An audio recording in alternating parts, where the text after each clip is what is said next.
we know what, if you have a format, we know what the format generally looks like over the day. In news and information, or news and music, it's a big tentpole in the morning, and then it goes down, and then it goes a big tentpole in the afternoon. And so, so maybe it might be worthwhile to look at other stations of your kind and look at listening, because then if your show is not drawing what the average is in terms of listeners, then we know that there's trouble. But if your show is like, you know, drawing over what people would expect for listening, then we know your shows are a huge success. Which is why shows like Keeler's show, no one was ever listening at 5 o'clock on Saturday afternoon. It was just the worst time. You'd look at all the ratings and they'd just go to nothing on Friday afternoon. But all of a sudden, when he did this quirky, kind of crazy show that people fell in love with, listening started going up, and then it just went national, and there was this big spike, you know, it was the Keeler spike. And not all of us are broadcasters of that caliber, you know, otherwise we'd all be Keeler. But that's, I mean, those listening is the real measure of success at this radio station, at every radio station, whether you get listeners. And having the money might be, I mean, it's great to, because we set goals for hours. I mean, don't get us wrong, we do set goals for hours. But the listening goal is more important than the money goal. So maybe there's some way that you can balance those two. And don't get me wrong, I completely understand that this is something Pam and I have been working on for a while and trying to figure out. Like, I understand. I guess I'm just trying to alleviate the fear that we're trying to ask you to raise more money than you would have to, that we're not counting this money.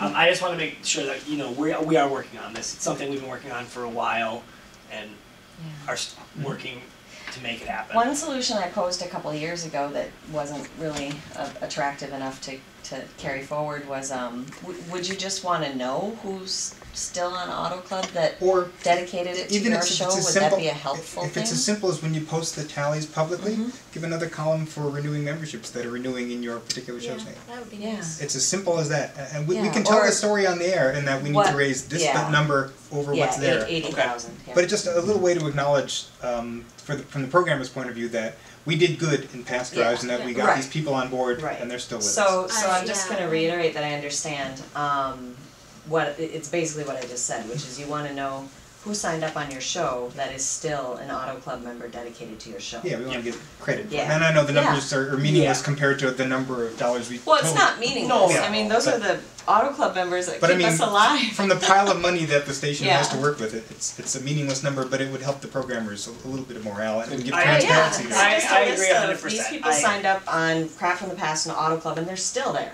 Great, thanks, Ron. That's it. I posted that a couple years ago. I think that would make a lot of people happy. I think I'll just We're both 100%. Absolutely. Let's take the next question real quick. Sorry.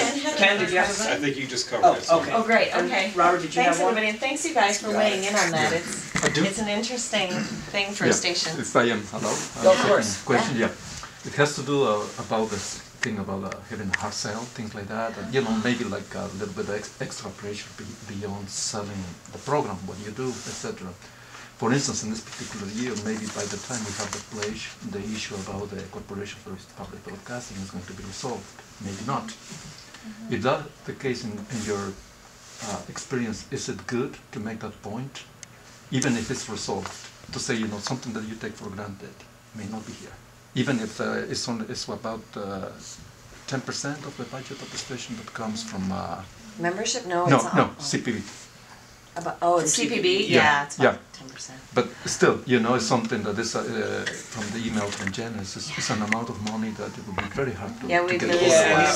We're actually making, we just are getting some spots recorded where we're going to start pushing that a lot harder. I mean, for example, it would mean no Democracy Now!, no Free Speech Radio News, no Takeaway. It would mean no news department. I did notice, I mean, as anecdotal evidence that NPR, they were doing actually, they were emphasizing that frequently. I do want to see all your guys' opinion. Well, Bill Kling was getting on the air during their pledge drive. During the pledge drive and giving the impression that it is going away. Which, that's the part I didn't like. Because it was even before anything, it was just things were, you know, had been introduced, but nothing had even been voted on. So I'm actually all for 100% honesty. So I think that did not reflect well for me. I do listen to NPR, but that I did not like. Now, talking about the fact that, you know, this is always a contingent support that you're getting from the government, and at this point it may go away. I think it's important for people to know. Yeah. Just to say it as, you know, a point of information. Or maybe even kind of philosophical kind of point, like right. This kind of service depends from that and from, you know, that kind of thing that is not coming from nowhere, you know, I guess. Yeah, yeah, and the fact that yeah, so we are always in danger of that aspect being cut, and that the only real and, you know, permanent and solid source of support can be the people who we serve, the listeners. So I think that's a really good philosophical point to make. Yeah. I think. Thank you. And it's not only just the 10% that comes from the CPB as a check to KFAI, which is money that you use to buy programming and that kind of thing. It's also other money that you don't exactly see, but you benefit from, and somewhat radio startup programming, you know, where you broadcast the takeaway, which like a number of other programs, the CPB finds value in the concept of that show, and they say, okay, this show won't start without we can't get this show rolling without some kind of help, so they help fund the startup for programs, a number of programs, and the takeaway is just one of them. They also fund the Corporation for Public Broadcasting funds the public radio satellite system to the tune of about $10 million a year. That gets you the signal, you know. So if democracy now comes to you on the satellite system, if the takeaway comes on the satellite system, the BBC comes on the satellite system, the delivery charges are going to go way the heck up for participating stations. In fact, if you're paying a full freight, I'm on the DI committee, so I know all about this stuff. It's, most public radio stations pay about, what, $7,100 a year. It just went up to 73. Yeah. Yep. And if you're a smaller station like KFAI, below $250,000 a year gross, then it starts going down, and the minimum payment is $500. But if the CPB money goes away, your $71 or $72 or $73 payment could go up to $25,000. You know, that's if all the money just went away and wasn't replaced by anything else. And so it's a hugely important issue, and it goes well beyond just the check that the CPB writes you. So for pledge drives, I've seen mixed advice from professionals, from people who work across the industry and advise radio stations. I've seen don't include this in your pledge pitching. Just, you know, keep concentrating on your listenership and what your service is to your listeners.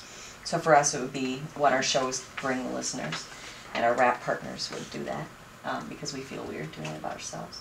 But the other thing I've seen, and was demonstrated by the folks across the river who are the kings of hard sell, I think, but it works for them, was bringing that right into their pledge pitching. They brought it right into their pledge pitching.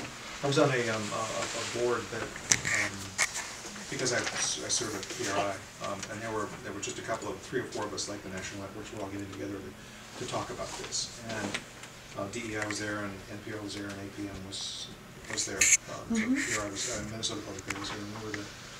And my input to that conversation was, I really like to say, like to acknowledge that there are people that listen to our radio stations that really want CPB funding to go away, but still are happy to contribute. So mixing the politics of CPB funding and pledge drives is really detrimental to the radio station.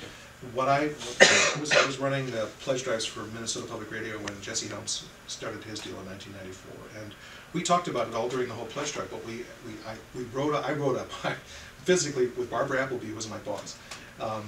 We wrote up a sentence that said, no matter how you feel about the Corporation for Public Broadcasting is in the news lately. Will it be funded? Will it not be funded? No matter how you feel about it, you must agree that the most consistent form of funding for public radio stations is from listeners like you. So now in this time of uncertainty, it's never been more important that you make your personal statement about this public radio station. And so totally taking the politics out of the statement and saying, boy, you know, it's really important that you make your statement about this station by becoming a member right now. So that's how we did it in '94, and we got twice as many callers during that pledge drive that we ever did before. That's exactly what I was trying